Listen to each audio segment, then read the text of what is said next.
Great team. My next guest back in action coming up here at UFC Fight Night on March 20th. He's going to be taking on Paul Craig. It's Jamahal Hill back here on the program. Jamal, how's it going, man? Hey, what's going on, brother? It's nothing much. Just happy to be talking to you. Happy to be talking about this fight. We were talking a bit off air. I know it was your son's birthday. He was hounding you for the gifts, but it sounded like everything went well. Yeah, it's all good. You know, I always got to spoil the kids. I love them. That's what I do it for. So, hey, as long as they act right, they get good grades.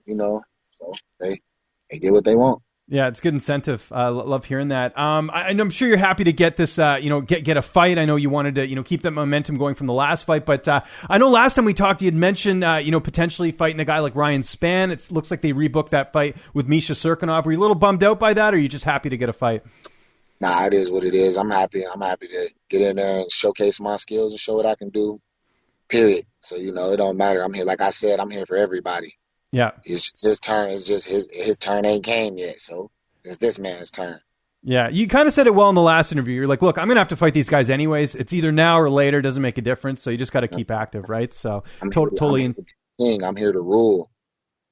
So that means over everybody.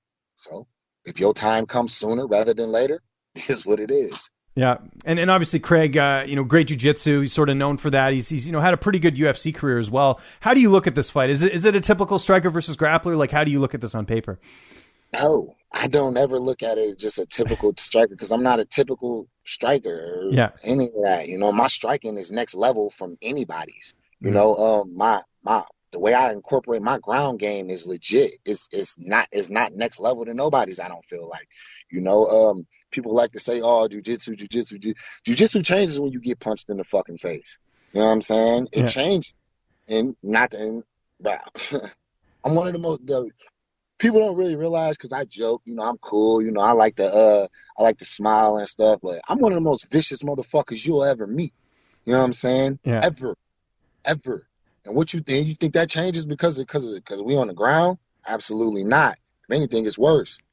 Yeah, and kind of on that note, like, I agree with you. There's things you do in the cage that you don't see other fighters doing. How difficult do you think it is for your opponents to try and prepare for you? Because it seems like every fight we're seeing something new. It's impossible. Yeah, it's impossible to mimic the things that I can do. Because here's the thing: in order to match my speed, you have to go down several weight classes. And then you don't have that height. You don't have the power. You don't have the, you don't have the length. You don't have all the same things that you have to worry about. I'm very unique to myself. No, I totally agree with that. Training camp, anything new for this one? Same usual guys you're working with in terms of helping you get ready, Big Dog and, the rest of those guys over there? No, I got my goons with me. We locked in. We doing the same thing. Business as usual. If it ain't broke, don't fix it. You already know. Same old lingo. Any news on Brett's next fight? I always bring him up. I always love to give him a little bit of shine here. But, again, I still think big things are ahead for him this year. Hopefully, if he can get some fights in here, right? I'm trying, man. I'm trying to help make call outs for him. We want him in there. We want him active. He wants to be in there. He wants to fight. Don't nobody want to fight him. Yeah. Don't nobody want to fight. Don't nobody want none of the Big Dog. You know what I'm saying? Which is why I feel like he need to be put up there with the people who don't have a choice. If you see everybody at this level don't want no parts of him, call that man up, give him a shot. It don't hurt you nothing to do it. You know what I'm saying? Either he gonna sink or swim, and if he sink, you know what I mean? But I'm telling you, bro, we do backstrokes around this bitch. I'm trying to tell you. Yeah, no, it's been cool to see the rise of both your careers in general, and he is a big asset for you, right? Like in the gym in terms of training, because you guys are kind of, it's cool. We talked about this last time where your gym is kind of rising on its own, Yeah, he's unique to him, just like I'm unique to me. He's unique to him. You know what I mean? And the things that he's able to do inside of his body type, and then just certain things you don't get that. I'm not getting that otherwhere, and me having to deal with that on a daily basis prepares me for anything that I have to deal with in there. And I'm telling you, Brett's grappling is levels upon levels apart of higher than any of these dudes. And me and Brett go at it in the gym all the time. Yeah. No, it's iron sharpens iron, right? But hey, man, I ain't trying to give away too much, bro. But if y'all thinking, if people come out thinking, oh, typical striker versus grappler thing, next time they see Big Dog, you in for a rude fucking awakening, dog. Trying to tell you, boy, been at the U, been at the TU. We've been warned, man. We've been warned. The cut, I assume, is going well, down to 205. And I know you don't cut a ton, but how's everything going? Yeah, I got a little heavy this time. I did get a little heavy. I was about 243. Oh wow. Okay, gotcha. I shot up a little bit, but my workouts, my grind is just we get it in, and it's gritty, and that's just how we normally used to operate. So it come right off. Shit, I think I was about like 218 this morning. Okay, good stuff, man. Do you use like a prep company or anything, or do you just make your own meals? How do you do it? I don't think I've been doing this for long enough to where I know what works for me. Yeah, I got my system down and I stick to it. Who's going to be in your corner for this fight?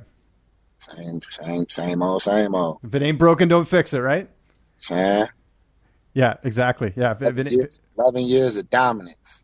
Yeah, 11 years of dominance. How's the fight playing out on March 20th? Obviously, feel like you're going to get your hand raised, but how you envision the fight playing out? I envision me winning in dominant fashion, however it comes, whether it comes on the feet, whether it comes on the ground, however the fight comes, I expect to win dominantly. I expect nothing short of dominance from myself, as always. That's the legacy I plan on leaving. I plan on leaving a legacy of dominance. So in order to do that, I must expect that from myself. We sort of talked about there, you'll fight anyone, but, I got to think another finish here has got to get you that marquee sort of, big name fight, maybe a main event, something like that, because you're building so much momentum, man. I know you're not one to, sort of, gloat in your accomplishments, but, I mean, you're getting to that point now where we're going to start talking about you in main events. Do you see it that way as well? Not looking past March 20th? Honestly, I don't know, because I don't feel like I'm being marketed it for real. You know what I mean? I feel like I'm just here, just doing my thing and shit, and, I'm not sure what exactly being. Well, maybe they waiting on for a big highlight reel knockout. I don't know. You know what I'm saying? But I finished as a pro. I finished 4 of my last 5 fights. That's right. Dominated the one I didn't finish. Mm-hmm. You know what I mean? So it's just I don't know, bro. You know what I mean? Like I feel like I said it before. You know what I mean? Like people like I like to use what's the word I'm looking for? Another word for metaphor. Metaphor actually. Yeah. I like to use Conor McGregor as a metaphor or an example or whatever. When Conor was, this would be what? This would be my 5th fight for the UFC, including the Contender Series. Yeah. At the time Conor was there, where was he at? He was probably fighting for a title, I would think. I'm trying to remember off the top of my head. He had a couple. He had Brandao and Brimage and Poirier in there. Yeah, it's already being heavily marketed, right? Yeah. He beat Max Holloway. Did he finish? No, he went a decision. Yeah, against Holloway. Yeah. So he got a decision too, and then he got finishes right in the first 4 fights. So what's the difference between what he did and what I've done? It's a good point. Yeah. You want to know what the difference is?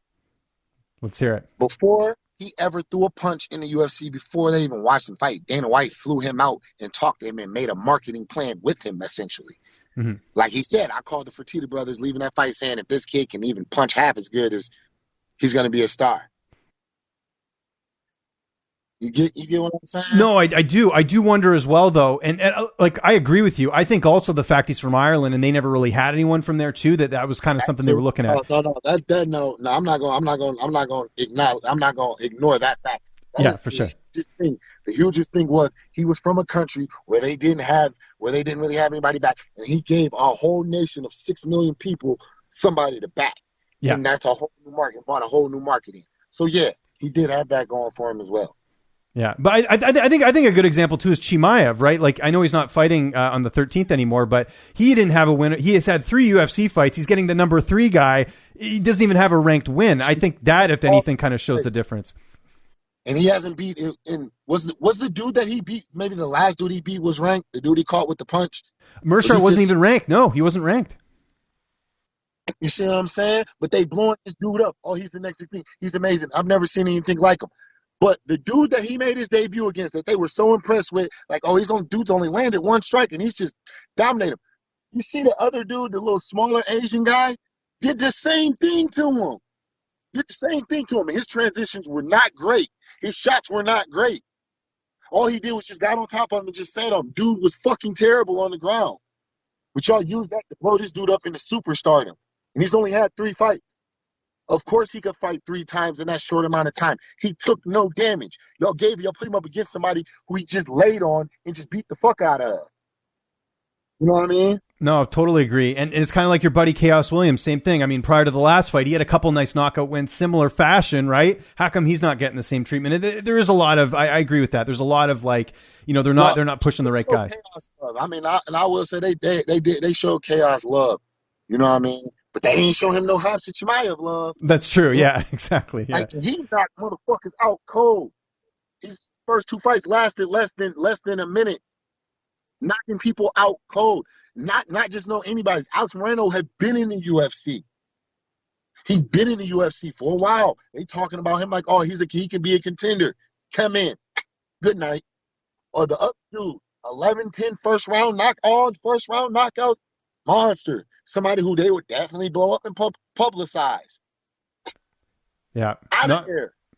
You know what I mean? And then he had a nice close decision with a dude that's been there for a while, who's actually pretty fucking big for that weight class. He is. Yeah, he's huge. I don't know how he makes 170. I saw him fight in Vancouver back in 2019. You're talking Michel Pereira. What happened whenever Chaos got inside? Back. Yeah. You know what I'm saying? Yeah. No, I agree. Yeah, no, the UFC certainly decides who they want to market. But he just caught him. He just ended up laying on him at the end of a couple rounds. And you know what I'm saying? He played the game. You know what I mean?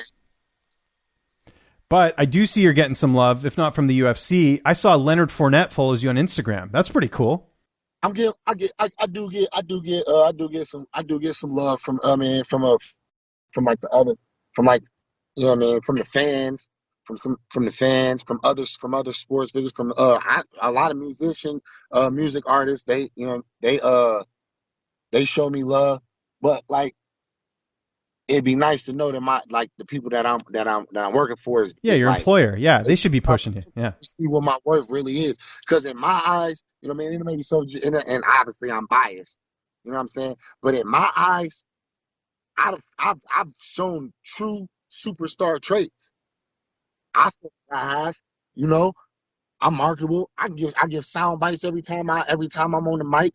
You know, I talk. I'm very articulate when I speak. I can speak. I can explain what I'm talking about, break it down, all of that. You know. Plus, who's not standing when I'm fighting? Yeah, it's a great point. Who's not on the edge of their seat when I'm fighting? You know what I'm saying?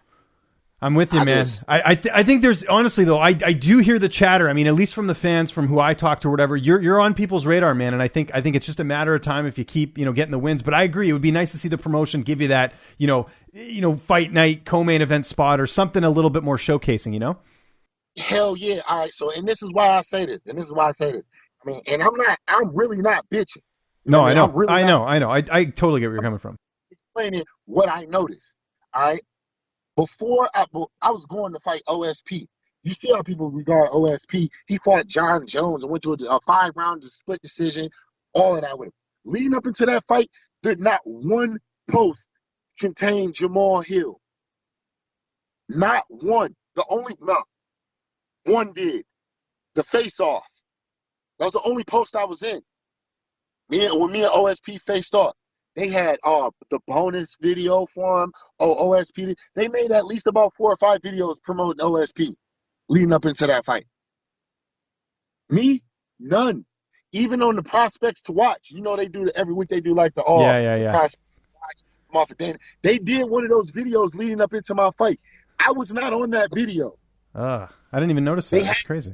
They had the dude that do the splits and twerking shit. They had him on there, and the only fight that they had seen from him was off of the Contender Series. We're talking about somebody who came up. Not only did I finish the nigga on the Contender Series, I came in, dominantly won my debut, and then got a TKO in under 2 minutes. And that video that they do the prospects to watch, that video is seen by tens of thousands of people. I was not on that video. And for me, honestly, that was one thing in that case, that was one video I definitely should have been on. How? I came from the same place they came from, and I've done more than everybody that was on that video. I'm fighting in the co-main event spot. You know what I mean? No, you got a case, man. I totally agree. And man, hearing you talk, I just want to see this fight tomorrow, man. Seriously, this is going to be great, man. It ain't nothing personal against Paul Craig, but I feel some type of way, and I'm coming with an exclamation point on this shit. You know what I'm saying? Y'all they don't woke they woke sweet dreams the fuck up. They woke sweet dreams up. The nightmare is in this bitch. Cause I'm telling you, bro, it's straight punishment coming. That's all I'm coming with. Brutality and punishment, bro. Y'all don't want to feel me? I'm gonna make y'all feel me. Shit, for real. That's how you cut a promo, ladies and gentlemen. Jamal, thanks so much for the time. I wish we had more. We could talk for like a good hour, I'm sure, man. I appreciate it, buddy. Just remind people where they can get a hold of you on social media, and if you got any thank yous or shout outs or anything like that, man, I'll give you the last word. Oh yeah, man. Y'all know y'all can find me on I'm active on Instagram. You can catch me at sweet_dreams_J Hill. I'm also active on my Twitter, Jamal at Jamal H. I gotta give a shout out to Lizard Lick Apparel. They over there, they doing their thing. We got the Grind Hard MMA gear line tied in with that. Y'all want to go out there, y'all check that out. Amazing company, ran by an amazing lady who it'd be great if y'all got out, if people got out and supported her.